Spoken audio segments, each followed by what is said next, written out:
ഇങ്ങനെ ഒരു അച്ഛനും നമ്മളോട് വാപ്പയൊക്കെ സംസാരിക്കുന്ന പോലെ ഇങ്ങനെ എന്നിട്ട് ബിഗ് ബോസ് പറഞ്ഞു വിഷമം പറഞ്ഞു. അപ്പോൾ ഞാൻ പറഞ്ഞു ഇങ്ങനെ ആ സംഭവം ഒരാവശ്യമില്ല, എൻ്റെ പേര് ഭയങ്കരമായിട്ട് താഴ്ത്തി, അതുപോലെ ഒരു സംഭവം ഉണ്ടായി. അതെൻ്റെ വീട്ടുകാരൊക്കെ കാണുമ്പോൾ അല്ലെങ്കിൽ പുറത്തു പോകുന്ന ആൾക്കാർ നമ്മളെ വിലയിരുത്തി നമ്മുടെ മൊറാൽ സൈഡ് ഭയങ്കരമായിട്ട് അലപ്പാക്കും. അതെനിക്ക് ഭയങ്കര വിഷമം തോന്നുന്നുണ്ട്. അപ്പോൾ അതുകൊണ്ട് ഈ വിഷയം ലാലേട്ടൻ്റെ മുമ്പിൽ ചർച്ച ചെയ്യണം, അത് പറയണം, എനിക്ക് എൻ്റെ കാര്യം സംസാരിക്കണം. ആവശ്യം ഇത് കണ്ടു കഴിഞ്ഞാൽ അറിയാൻ പറ്റും. ഇത് ഇടിച്ചതാണ്. ഞാൻ അതിൽ സോറിയും പറഞ്ഞ കാര്യമാണ്. ലക്ഷ്മി അത് ഭയങ്കര വേറെ രീതിയിൽ കൊണ്ടുപോയി വേറെ തലത്തിലാക്കിയെടുത്തത് ചീപ്പ് ഗെയിമായിട്ടുള്ള സംഭവമായിരുന്നു കേട്ടോ. അപ്പോൾ ചീപ്പ് ഗെയിമായിട്ടുള്ള സംഭവമാണ്. അപ്പോൾ ഞാൻ ബിഗ് ബോസ് പറഞ്ഞിങ്ങനെ ഇതുപോലെ ഒരു എനിക്കതുകൊണ്ട് ഭയങ്കര മനസ്സിൽ വിഷമമുണ്ട്. പക്ഷെ ഞാനത് എൻ്റെ ഗെയിമിനെ എഫക്റ്റ് ആകാൻ സമ്മതിക്കില്ല. കാരണം വെച്ചാൽ ഇവർ ഉദ്ദേശിക്കണം അത് തന്നെയാണ്, നമ്മൾ ട്രിഗറാകണം ഇങ്ങനെയാണ്.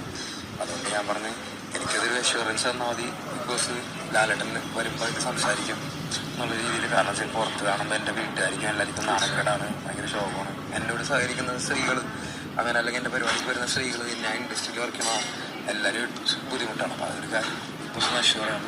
തീർച്ചയായിട്ടും ഒന്നില്ല അത് സംസാരിക്കാറൊക്കെ പറഞ്ഞു. എന്നിട്ട് പിന്നെ അത് കഴിഞ്ഞ് സംസാരിച്ച് കഴിഞ്ഞപ്പോൾ എനിക്കും കരഞ്ഞോട്ടെ എന്ന് പറഞ്ഞ കാര്യത്തിൽ